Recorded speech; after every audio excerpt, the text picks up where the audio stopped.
तो साथियों नमस्कार। आप सभी का एक बार फिर से स्वागत है एक नए वीडियो में। साथियों मेरा नाम है मनदीप कुमार। साथियों कभी कभी खबरें सिर्फ खबरें नहीं होती, वो आईना होती हैं, एक ऐसा आईना जिसमें सिर्फ चेहरे नहीं बल्कि सोच दिखती है। और आज हम जिस मुद्दे पर बात कर रहे हैं वहाँ भी मामला सिर्फ दो वीडियो का नहीं है बल्कि दो मुल्क की सोच का है।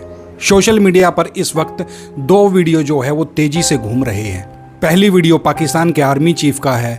इस वीडियो में वो बड़ी साफ गोई से कहते हैं कि हिंदू और मुस्लिम हर पहलू में अलग हैं, उनका धर्म अलग है, उनकी परंपराएं अलग हैं, उनकी सोच अलग है और यही फ़र्क पाकिस्तान बनने की बुनियाद भी है। अब जरा ठहरिए, ये बात नई नहीं है, ये वही टू नेशन थ्योरी है जिसने 1947 में इस उपमहाद्वीप को दो हिस्सों में बांट दिया था। लेकिन सवाल ये है कि 21वीं सदी में जब दुनिया ग्लोबल हो चुकी है, जब सीमाएं सिर्फ नक्शों तक सिमटने लगी हैं, तब क्या इस तरह की सोच प्रासंगिक है? अब दूसरी वीडियो पर आते हैं। ये वीडियो है भारत के आर्मी चीफ की। वो बताते हैं कि एक सैन्य ऑपरेशन के दौरान भारतीय सेना के पास विकल्प था कि वो रात के किसी भी वक्त हमला कर सकती थी, लेकिन उन्होंने उस वक्त को टाल दिया क्योंकि दूसरी तरफ दूसरे देश में जो है वो नमाज अदा करी जा रही थी। कारण एक लाइन, सबका मालिक एक है। अब यहाँ से बहस शुरू होती है साथियों। एक तरफ वो सोच है जो कहती है कि हम अलग हैं, हमें अलग रहना चाहिए। दूसरी तरफ वो सोच है जो कहती है हम अलग हो सकते हैं लेकिन इंसानियत सबसे ऊपर है। यहाँ सवाल सिर्फ सही या गलत का नहीं है, सवाल है प्राथमिकताओं का। पाकिस्तान की सोच जहाँ अपनी पहचान को दूसरों से अलग करके मजबूत बनाना चाहती है, वहीं भारत की सोच अपनी विविधता को ही अपनी ताकत मानती है। लेकिन सोचने वाला सवाल है कि क्या ये सोच हमेशा फ़ायदेमंद होती है? क्योंकि सोशल मीडिया पर एक बड़ा वर्ग है जो ये भी कह रहा है कि जब सामने वाला खुलकर कट्टरता की बात कर रहा है तो क्या हमें भी उतना ही कठोर नहीं होना चाहिए? क्या सबका मालिक एक है जैसी सोच हमें अंतर्राष्ट्रीय मंच पर कमज़ोर करती हुई दिखाई देती है? ये सवाल वाजिब है और इसका जवाब भी आसान नहीं है। लेकिन एक बात साफ है, ये दोनों वीडियो सिर्फ बयान नहीं है, ये दो देशों के डीएनए की झलक है। एक ऐसा डीएनए जो इतिहास, राजनीति और समाज की परतों से मिलकर बना है। इन दोनों सोच के पीछे असली राजनीति क्या है और इसका असर सिर्फ भारत और पाकिस्तान तक सीमित नहीं है बल्कि पूरी दुनिया की दिशा तय कर सकता है। हमने अलग अलग दो बयान सुने और दो अलग अलग सोच को समझने की कोशिश भी करी, लेकिन अब सवाल ये है, क्या ये सिर्फ व्यक्तिगत विचार है या इनके पीछे कोई बड़ी राजनीति है, कोई गहरी सियासत छुपी हुई है? सबसे पहले बात करते हैं साथियों पाकिस्तान की। पाकिस्तान के आर्मी चीफ आसिम मुनीर का बयान यूं ही नहीं आया है। ये बयान उस नैरेटिव को मजबूत करता है जिस पर पाकिस्तान की नींव रखी गई थी। पाकिस्तान का मानना है कि वो लोग इस दुनिया में सबसे अलग हैं, लेकिन आज के समय में इस बयान की टाइमिंग बहुत ज़्यादा महत्वपूर्ण है। क्यों? क्योंकि पाकिस्तान इस वक्त अंदरूनी संकटों से बहुत बड़े तरीके से जूझ रहा है। वहाँ पर आर्थिक तंगी है, राजनीतिक अस्थिरता है और बढ़ता हुआ असंतोष वहाँ की जनता में साफ दिखाई देता है। ऐसे समय में अक्सर सत्ता में बैठे लोग एक बाहरी दुश्मन का नैरेटिव खड़ा करते हैं ताकि जनता का ध्यान असली मुद्दों से देश में भटकाया जा सके। यानी जब देश के अंदर हालात बिगड़ते हैं तो बाहर की दुश्मनी को और ज़्यादा तेज कर दिया जाता है और यही यहाँ भी होता हुआ दिखाई दे रहा है। अब भारत की तरफ आते हैं। भारत के आर्मी चीफ उपेंद्र द्विवेदी का बयान, सबका मालिक एक है, सिर्फ एक भावनात्मक लाइन नहीं है, ये एक सोची समझी रणनीति का हिस्सा भी हो सकती है। अब सवाल उठता है कि कैसे?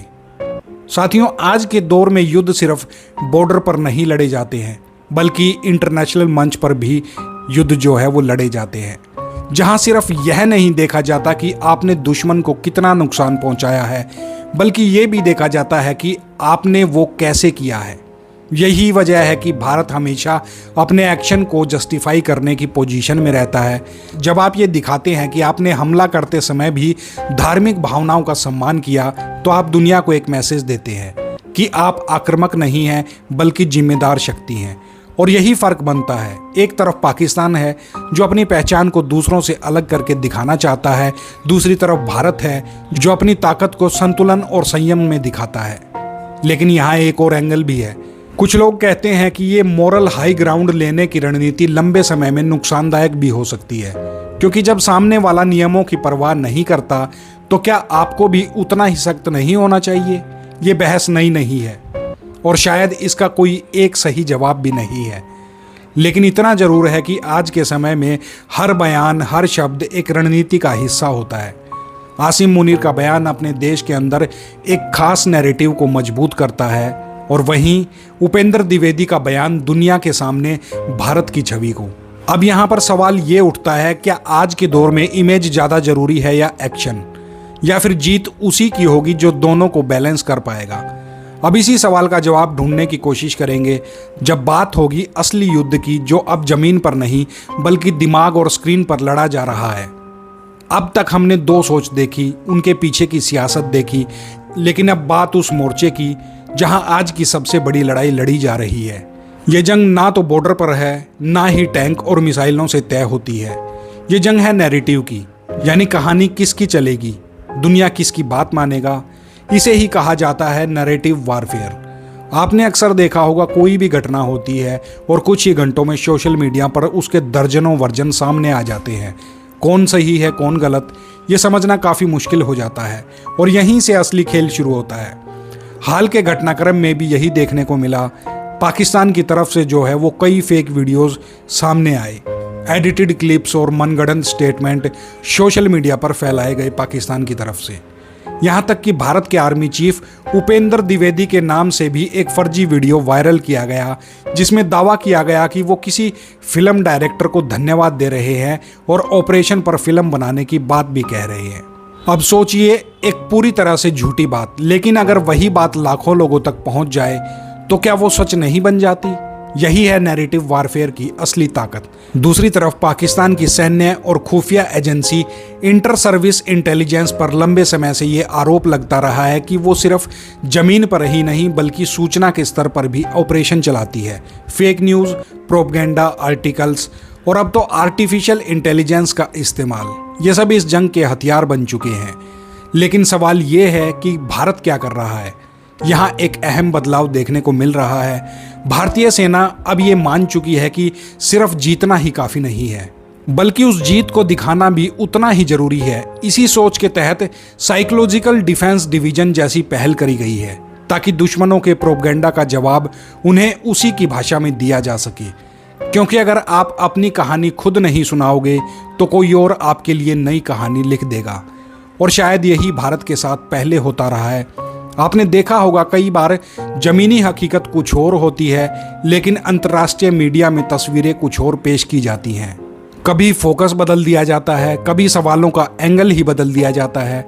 ऐसे में सिर्फ सैन्य ताकत होना काफ़ी नहीं है, आपको सूचना के स्तर पर भी उतना ही मजबूत होना पड़ेगा। लेकिन यहाँ भी एक चुनौती है, लोकतंत्र में आप पूरी तरह से इंफॉर्मेशन कंट्रोल नहीं कर सकते हैं। सोशल मीडिया खुला है, लोग स्वतंत्र हैं, और यही हमारी ताकत भी है और कमजोरी भी। तो क्या समाधान है? शायद समाधान यही है कि जागरूकता बढ़ाई जाए, फेक और फैक्ट में फ़र्क करना सिखाया जाए, और सबसे ज़रूरी अपने नैरेटिव को मजबूती से दुनिया के सामने हमेशा रखा जाए। क्योंकि आज की जंग में गोली चलाने वाला ही नहीं, कहानी सुनाने वाला भी विजेता बन सकता है। अब तक हमने बात करी दो वीडियो, दो सोच और फिर उनके पीछे की सियासत की, और आखिर में वो जंग जो आज स्क्रीन और दिमाग में लड़ी जा रही है। अब सवाल है, इस पूरी कहानी का निष्कर्ष क्या है, और सबसे अहम, भारत को आगे किस दिशा में बढ़ना चाहिए? सबसे पहले एक बात साफ कर लेते हैं, आज का युद्ध या तो ये या वो वाला नहीं है, ये दोनों साथ वाला खेल है। यानी आपको मजबूत भी दिखना होगा और जिम्मेदार भी, आपको जवाब भी देना होगा और संतुलन भी बनाए रखना होगा। भारत के आर्मी चीफ उपेंद्र द्विवेदी का सबका मालिक एक है वाला ये जो बयान है, ये संतुलन की तरफ इशारा करता है। ये सिर्फ एक भावनात्मक लाइन नहीं है, बल्कि एक मैसेज है दुनिया के लिए और अपने देश के लोगों के लिए। मैसेज ये है कि भारत की ताकत सिर्फ उसकी सेना में नहीं है, बल्कि उसकी सोच में है। लेकिन यही एक दूसरी सच्चाई भी है, दुनिया हमेशा आदर्शों पर नहीं चलती, दुनिया ताकत को भी उतना ही महत्व देती है। और यही कारण है कि कुछ लोग ये सवाल उठाते हैं, क्या भारत को अब और ज़्यादा सख्त नहीं होना चाहिए? क्या सिर्फ नैतिक बढ़त लेकर हम हर बार जीत सकते हैं?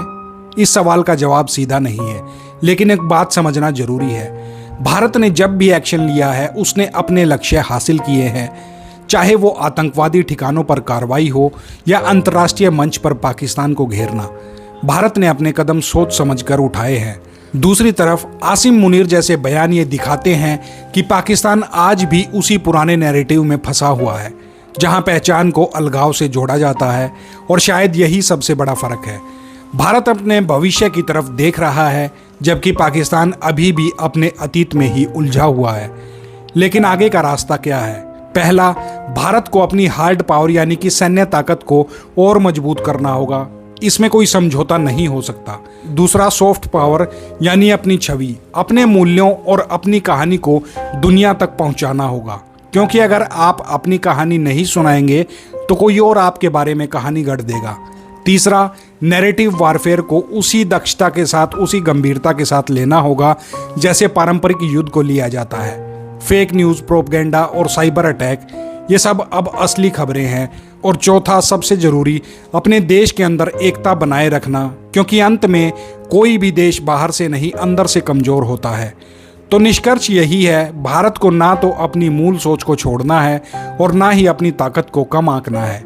उसे दोनों को साथ लेकर चलना है, संवेदनशीलता और शक्ति। अब सवाल आपसे है, क्या आप मानते हैं कि सबका मालिक एक है जैसी सोच आज के समय में भी प्रासंगिक है, या फिर वक्त आ गया है कि भारत को और ज़्यादा आक्रामक रुख अपनाना चाहिए? आपकी राय सिर्फ एक कमेंट नहीं होगी बल्कि इस बहस की दिशा भी तय करेगी। इसी के साथ सभी साथियों को नमस्कार, मिलते हैं अगले वीडियो में, तब तक जय हिंद।